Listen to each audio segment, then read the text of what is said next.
Une centaine de dossiers de corruption, de détournement de fonds publics, de faux en écriture et d'abus de pouvoir instruits. C'est le point dressé par le comité d'orientation de la commission de régulation des dysfonctionnements CORAC. En seulement 9 mois de fonctionnement, point dressé hier au cours d'une édition spéciale. Nous revenons sur le sujet avec Ahadi Sandamba. Une vingtaine de dossiers relatifs à la corruption et des actes assimilés enregistrés, dont les plus illustratifs impliquent des magistrats, des huissiers de justice, des fonctionnaires des douanes, des agents de santé, du domaine public et bien d'autres structures.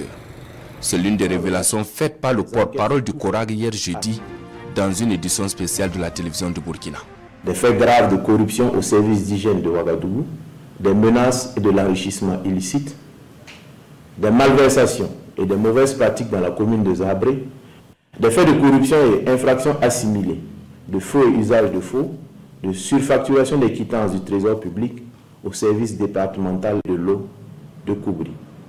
Des cas de corruption et de mauvaises pratiques restés sans suite en justice, des cas de corruption et infractions assimilées à l'encontre des services décentralisés du trésor, des dirigeants de COPEC Galore, de l'administrateur provisoire du cabinet Excellence Afrique, du service du guichet unique du foncier et de la direction de la Sokoji. Des soupçons de corruption à l'égard d'un substitut du procureur pour refus de viser une citation dans une affaire de vol aggravé, faux et usage de faux en écriture publique, extorsion de fonds, association de malfaiteurs et blanchiment de capitaux qui l'opposent à des anciens ministres de l'économie.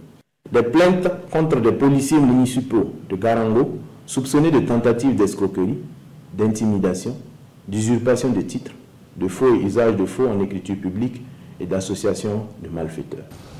Au titre des soupçons d'authenticité de diplômes, de faux et usage de faux, de falsifications qui ont prévalu à des recrutements ou des promotions dans la fonction publique, plus de 6 000 diplômes d'agents publics ont été analysés. Des agents de la présidence du FASO, de plusieurs départements ministériels ainsi que des institutions publiques indépendantes. À cela s'ajoutent des dénonciations reçues par le comité d'orientation en matière de demande de réparation d'injustice, d'abus de pouvoir et de licenciement abusif des usagers désabusés par des agents publics privés ou des organisations et établissements internationaux. Un cas de suspension abusive de carrière à la mairie de Ouagadougou, des mauvaises pratiques au commissariat de Komki-Ipala portant sur des cas de faux en écriture publique, de vol et de complicité de malversation sur les quittances des amendes forfaitaires de police, l'organisation d'évasion des gardés à vue. Des cas d'abus de pouvoir, de refus de rédiger des procès-verbaux, de favoritisme constatés à la section accident du commissariat de Ouaga 2000. Des mauvaises pratiques et des entraves aux règles déontologiques au sein du tribunal de grande instance de Ouaga 2. Des faits de tripatouillage et de refus de publier les résultats d'un test de recrutement à la Chambre de commerce et d'industrie du Burkina Faso. Des abus de droit et d'autorité envers les contribuables, des abus de pouvoir à l'égard des clients de la Sokoji. Au titre des soupçons d'authenticité des diplômes, le traitement achevé de ces dossiers a permis d'identifier des agents indélicats. Des agents dont les diplômes se sont révélés non authentiques ont été récemment révoqués et devront faire face à la justice. Cette vaste opération se poursuit et va s'intensifier. Toutefois, une atténuation des sanctions pourrait être appliquée à toute personne se trouvant dans l'une de ces situations et qui se dénoncerait aux services compétents dans les meilleurs délais. Quant au détournement de biens publics ou vol de matériel, de mauvaises pratiques dans l'administration publique, il ressort des cas de spoliation de kits pharmaceutiques, de matériel d'hospitalisation dans les centres de santé, de harcèlement sexuel dans notre administration et autres fautes professionnelles non sanctionnées par l'ACCIS.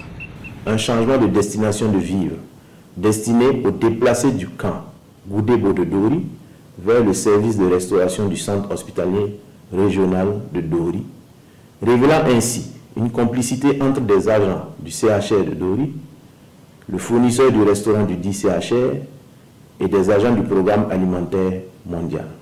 Des cas d'affectation arbitraire pour dénonciation, des détournements de vivres et un blocage d'activités pédagogiques par les responsables en charge de l'éducation du Sahel. Du non-respect du cahier de charge de la zone d'aménagement de Ouaga 2000 et d'une obstruction volontaire des installations d'assainissement au secteur 15, quartier Ouaga 2000. une plainte pour un cas de détournement subtil et pernicieux de biens publics, notamment un terrain appartenant à une collectivité, déposée en justice depuis 2021 contre un avocat dont le traitement discriminatoire fait par la justice laisse soupçonner un grave dysfonctionnement. Tous ces résultats sont le fruit du comité d'orientation de la Commission de régulation des dysfonctionnements CORAG en 9 mois de fonctionnement, décembre 2024 à août 2025, une période qui a permis d'enregistrer et d'instruire une centaine de dossiers. Et le porte-parole du CORAG de rassurer que les dossiers suivent une procédure très rigoureuse pour aboutir à des sanctions administratives et judiciaires. Par ailleurs, le CORAG invite les citoyens à rester vigilants à se départir des manipulations qui pourraient découler de cette lutte constante contre la corruption et les mauvaises pratiques au Faso.